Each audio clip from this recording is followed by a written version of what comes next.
El rugido de los aficionados, el ritmo de las porras, la intensidad en la cancha. Esto es más que solo un partido de fútbol. Con DraftKings Sportsbook, esta es tu oportunidad de convertir cada jugada en una gran ganancia. Descarga la app de DraftKings Sportsbook y usa el código HEART. Ese es el código HEART para que los nuevos usuarios reciban $200 en bonus bets al instante cuando apuestes solo $5. En asociación con DraftKings, la corona es tuya. ¿Problemas con el juego? Llama al 1-800-GAMBLER. En Nueva York, llama al 877-8-HOPE-NY o envía un mensaje de texto con la palabra HOPE-NY al 467-369. En Connecticut, hay ayuda disponible para problemas con el juego. Llama al 888-789-7777 o visita ccpg.org. Juega responsablemente. En nombre de Boot Hill Casino Resort, Kansas. Debe ser mayor de 21 años. La elegibilidad varía según la jurisdicción. No válido en Ontario. Pueden aplicarse cargos en Illinois. Las apuestas de bonos son de un solo uso. La apuesta no se incluye en las ganancias y caducan después de ser otorgadas. La oferta finaliza el 29 de septiembre 2025 a las 11:59 p.m. hora del este. Los términos en DraftKings.com/sportsbook/promos. El rugido de los aficionados, el ritmo de las porras, la intensidad en la cancha. Esto es más que solo un partido de fútbol. Con DraftKings Sportsbook, esta es tu oportunidad de convertir cada jugada en una gran ganancia. Descarga la app de DraftKings Sportsbook y usa el código HEART. Ese es el código HEART para que los nuevos usuarios reciban $200 en bonus bets al instante cuando apuestes solo $5. En asociación con DraftKings, la corona es tuya. ¿Problemas con el juego? Llama al 1-800-GAMBLER. En Nueva York, llama al 877-8-HOPE-NY o envía un mensaje de texto con la palabra HOPE-NY al 467-369. En Connecticut, hay ayuda disponible para problemas con el juego. Llama al 888-789-7777 o visita ccpg.org. Juega responsablemente. En nombre de Boot Hill Casino Resort, Kansas. Debe ser mayor de 21 años. La elegibilidad varía según la jurisdicción. No válido en Ontario. Pueden aplicarse cargos en Illinois. Las apuestas de bonos son de un solo uso. La apuesta no se incluye en las ganancias y caducan después de ser otorgadas. La oferta finaliza el 29 de septiembre 2025 a las 11:59 p.m. hora del este. Los términos en DraftKings.com/sportsbook/promos. It's just past dawn on July the 1st, 2018. In the quiet streets of Burari, a neighbourhood in North Delhi. The sun is still low, a pale light filters through hazy air. Usually, at this hour, Street 4 in Sant Nagar is already stirring. Metal shop shutters clattering open, milk vendors on their rounds, neighbours greeting each other on morning walks. But this morning is unsettlingly silent. A local resident, Gucharan Singh, frowns as he walks down the lane. Every day he meets his friend and neighbour, Lalit Chundawat, for a brisk morning walk. Every day by 5:30 a.m, the Chundawat family's grocery store on the ground floor of their home is open for business, lights on, ready for early customers.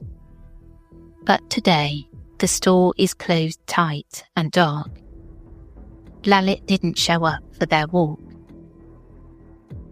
Gucharan's steps quicken with concern.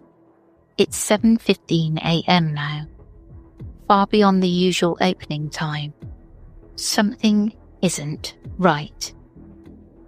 I'm Sarah Powell, and this is Obscurata, because some stories have no ending.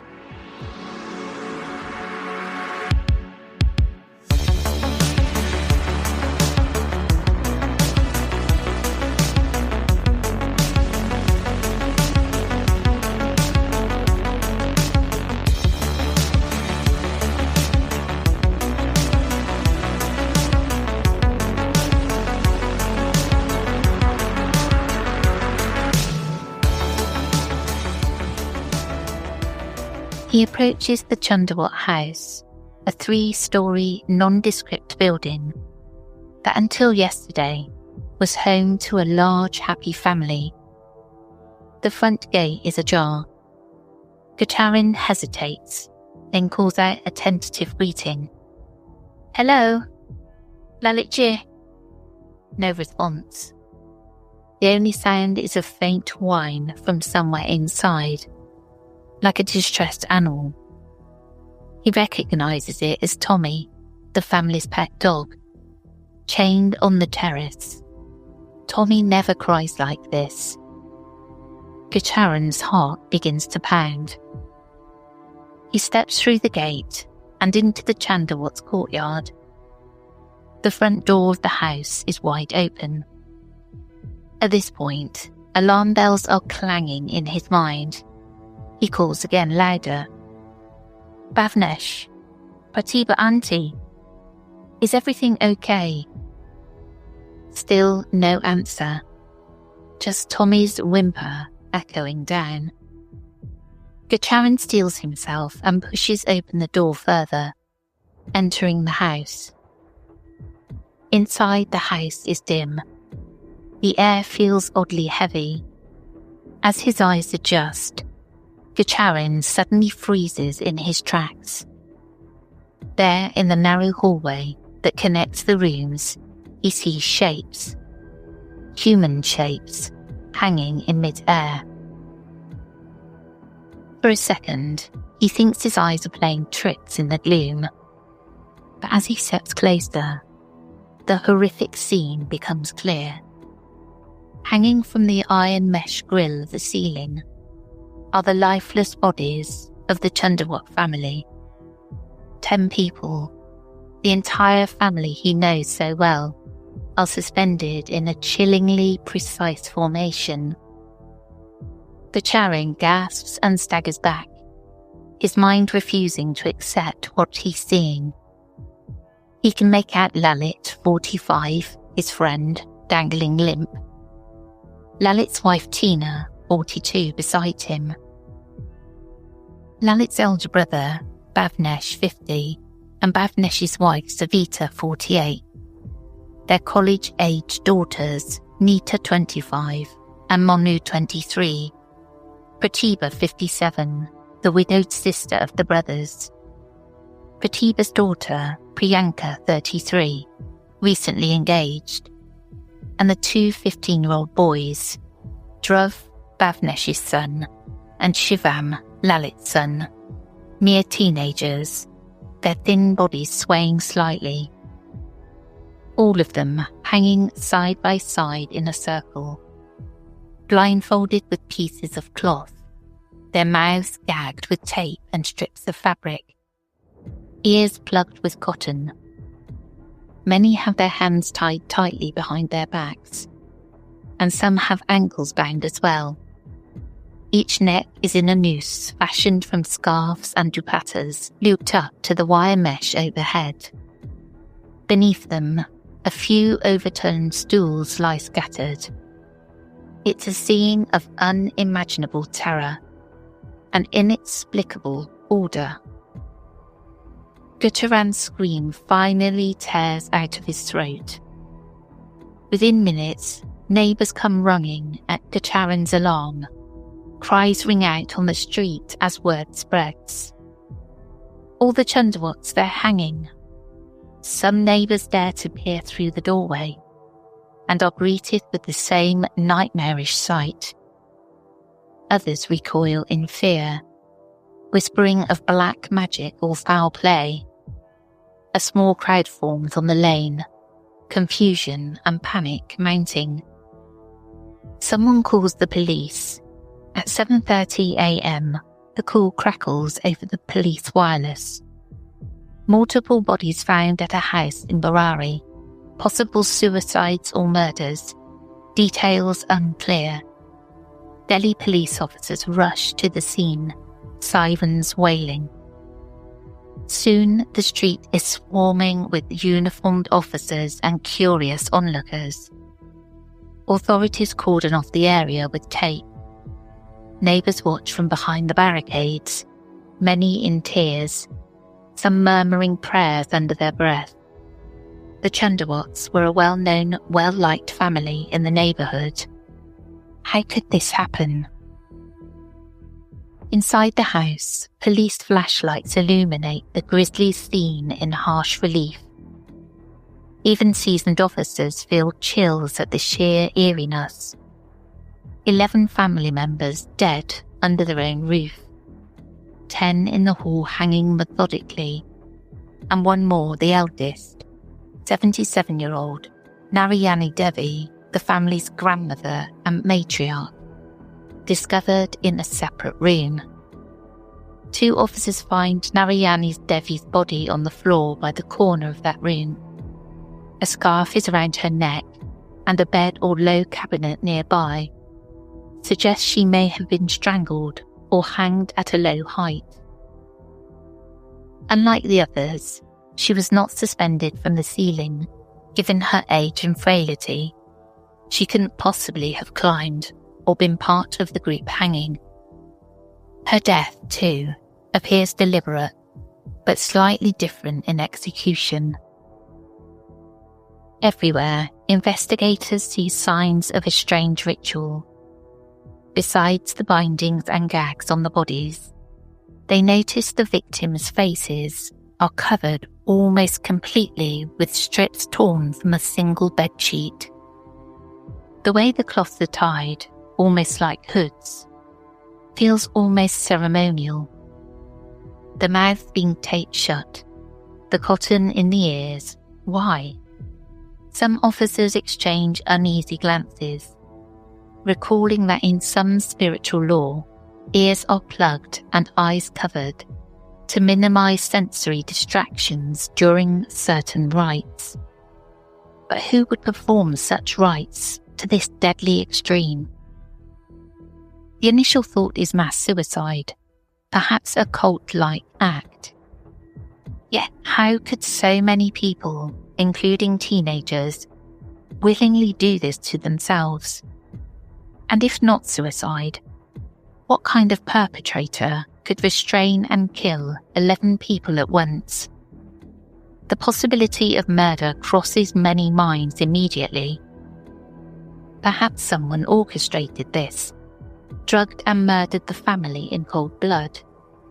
The victims' hands tied behind their backs certainly look like they have been bound by someone else.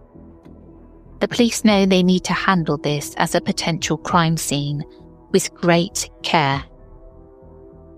As the morning light grows brighter, more police arrive, including higher officials and forensic teams. The media isn't far behind. By 9 a.m, news reporters and TV vans have descended, broadcasting live updates to a stunned nation. The story flashes on every news channel. 11 bodies found hanging in Delhi home. Mass suicide or murder. On social media, the tragedy is already trending, with people reeling at the sheer scale and bizarre nature of the incident. In a city of over 18 million, the Burari deaths become the day's grim focal point. The police begin meticulously documenting the scene. Crime scene photographers capture the positions of the bodies, the placement of stools, and items around the house. Forensic experts carefully bag evidence, pieces of rope and cloth, personal belongings, any notes or letters that might explain what happened. They notice 5 wooden stools in total, roughly matching the number of people who could stand on them at once to hang the 10 victims. It appears that perhaps 2 people shared one stool as they carried out the hangings in synchrony. On a table, officers find empty cups and plates from what looks like last night's dinner. Later, a food delivery receipt is recovered, showing the family ordered 20 rotis from a local eatery around 10:40 p.m. the previous night. But notably, no vegetables or curries, just the bread. It's as if they planned a simple final meal together. This mundane detail, a stack of rotis delivered to a house about to become a scene of death, sends shivers through the investigators. There are no signs of forced entry, no signs of struggle or injury on the bodies beyond the ligatures. Later, autopsies would confirm there were no struggle marks, no poison in their systems, no blunt force trauma. The evidence suggests that each family member either willingly tied themselves up or allowed themselves to be tied and then stepped off those stools. The sheer implausibility of it baffles investigators on the scene. Why would an entire family spanning 3 generations participate in something so horrific? They find no suicide notes addressing loved ones or explaining a motive. Nothing to immediately clarify whether this was suicide, homicide, or something else entirely. Outside, relatives of the family begin to arrive as the news reaches them. They are hysterical, distraught, and some are immediately suspicious. This cannot be suicide, they insist. The Chundawats were doing well in life. They had plans and futures. Priyanka, the 33-year-old daughter, was engaged to be married soon. In fact, the engagement had happened just 2 weeks earlier with great fanfare. The family had been excitedly planning her wedding. Why would someone about to start a new chapter end her life, along with her entire family? One of the surviving relatives, the family's eldest son, Dinesh Chandawat, who lives separately in Rajasthan, arrives and, upon seeing this tragedy, voices his disbelief to police. This must be murder. Someone did this to them. Dinesh points out things that don't add up to him. If it were a suicide orchestrated by, say, Lalit, the younger brother, how would Lalit and his wife manage to bind their own hands after tying up everyone else? Why would even the family dog be left chained on the terrace rather than set free if they knew they were all going to die? Dinesh suspects an external hand and demands a thorough investigation. The police, under intense public pressure and the media's glare, assure everyone that they will investigate every angle. Officially, a case is registered as a murder investigation, at least initially, to leave no stone unturned. 11 simultaneous deaths, especially with minors involved, cannot be brushed off as mere suicide without hard evidence. But as investigators continue to comb through the house, they begin to find strange clues that hint at what might have led to this unspeakable tragedy. In the master bedroom, one officer opens up a cabinet and finds a stack of handwritten notes and diaries. On a shelf in another room, more notebooks are neatly piled. In total, the police discover 11 diaries. The number catches everyone's attention. 11 diaries, one for each dead family member. And these aren't ordinary journals or random scribbles. They appear to be records of ritualistic instructions and prayers, maintained over a period of years. The scene inside the Chundawat home grows even more surreal as investigators slowly read through the pages. They find detailed instructions that uncannily mirror the very way the bodies were found.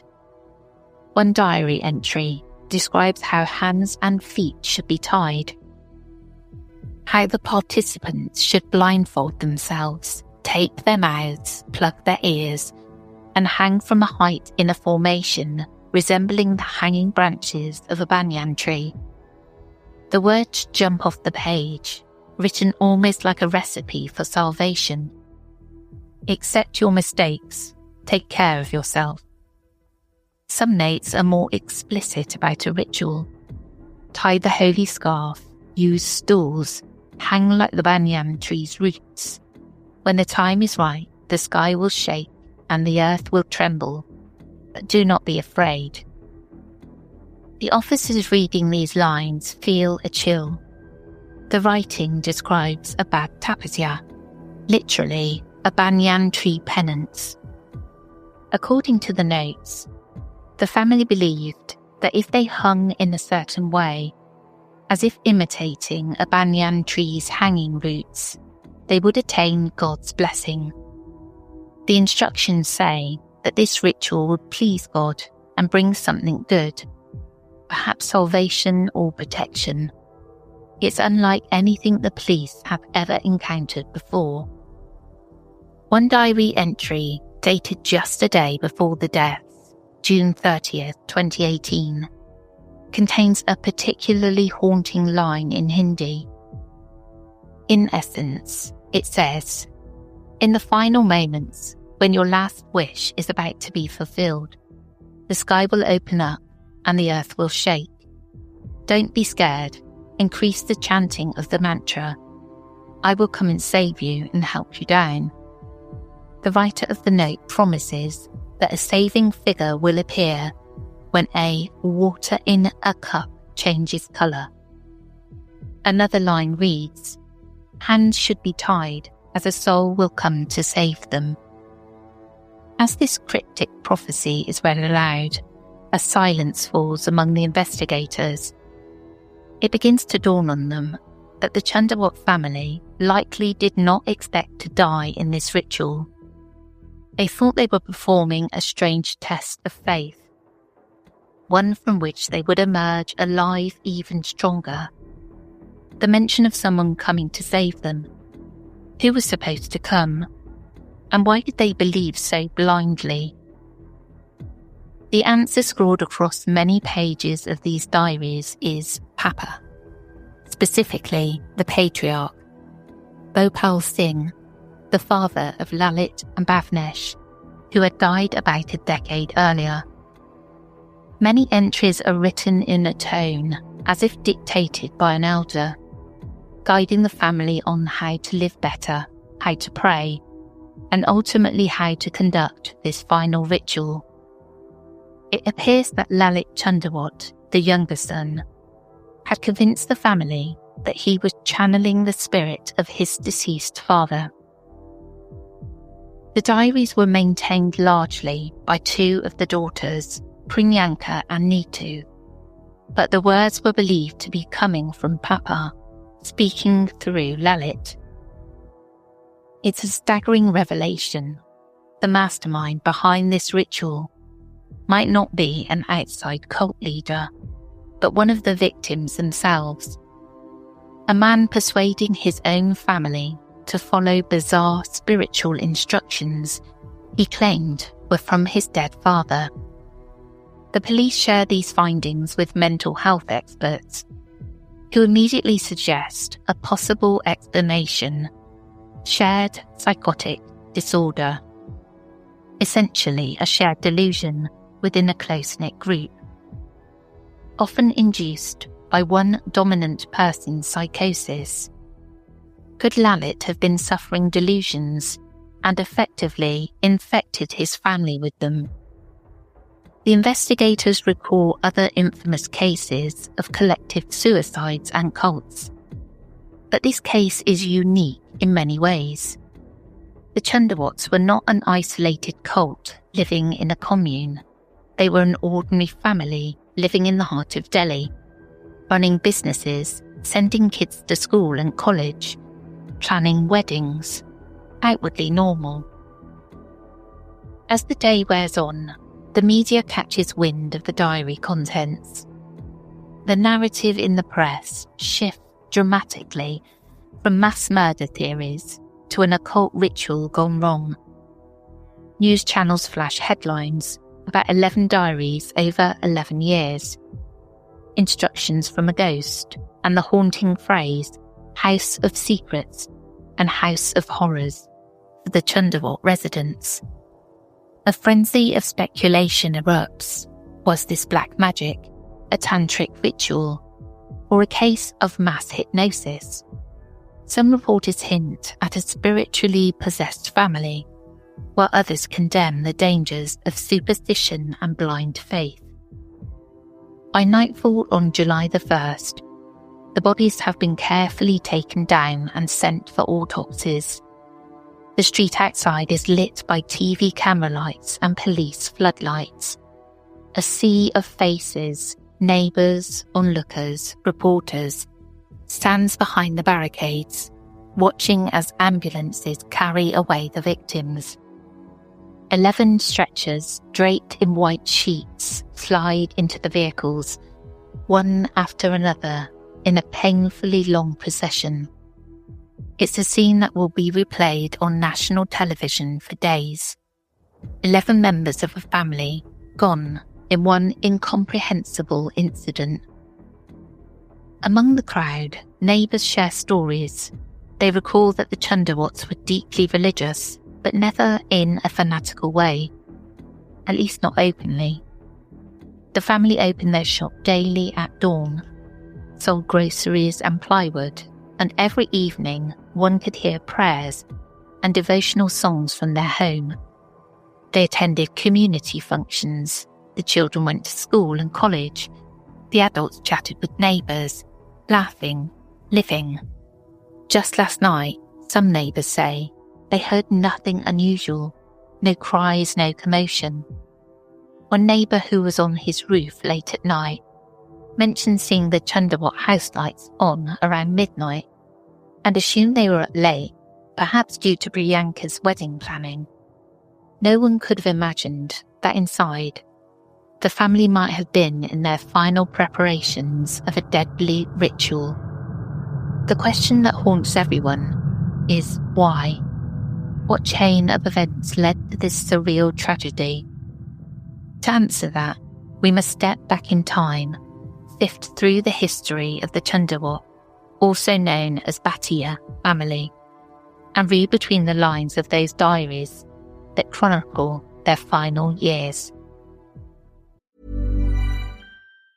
El rugido de los aficionados, el ritmo de las porras, la intensidad en la cancha. Esto es más que solo un partido de fútbol. Con DraftKings Sportsbook, esta es tu oportunidad de convertir cada jugada en una gran ganancia. Descarga la app de DraftKings Sportsbook y usa el código HEART. Ese es el código HEART para que los nuevos usuarios reciban $200 en bonus bets al instante cuando apuestes solo $5. En asociación con DraftKings, la corona es tuya. ¿Problemas con el juego? Llama al 1-800-GAMBLER. En Nueva York, llama al 877-8-HOPE-NY o envía un mensaje de texto con la palabra HOPE-NY al 467-369. En Connecticut, hay ayuda disponible para problemas con el juego. Llama al 888-789-7777 o visita ccpg.org. Juega responsablemente. En nombre de Boot Hill Casino and Resort, Kansas. Debe ser mayor de 21 años. La elegibilidad varía según la jurisdicción. No válido en Ontario. Pueden aplicarse cargos en Illinois. Las apuestas de bonos son de un solo uso. La apuesta no se incluye en las ganancias y caducan después de ser otorgadas. La oferta finaliza el 29 de septiembre 2025 a las 11:59 p.m. hora del este. Los términos en DraftKings.com/sportsbook/promos.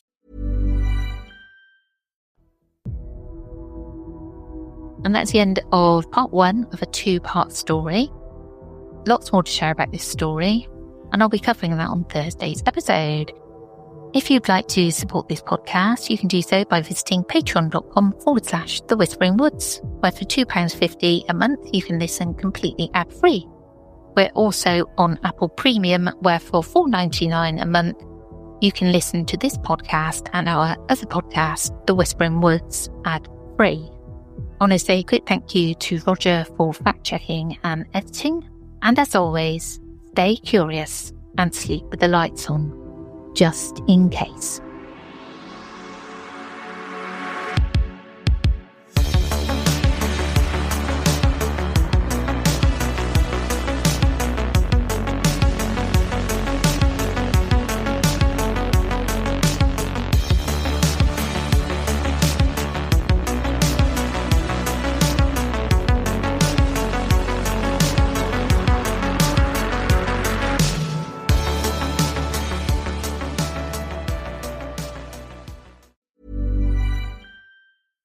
Hi, this is Kim and Penn Holderness from the Laugh Lines podcast. Boost Mobile offers the same nationwide coverage, network speed, and service consumers are used to, but at more affordable prices.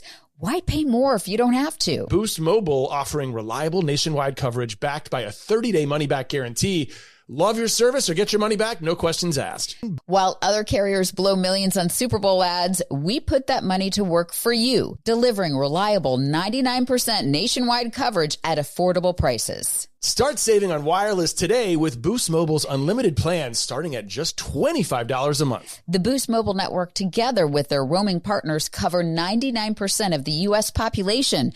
5G speeds not available in all areas. Visit your nearest Boost Mobile store or find us online at boostmobile.com. Customers who cancel within 30 days of activation will have Boost service fees refunded. Activation fees, if applicable, and phone payments will not be refunded.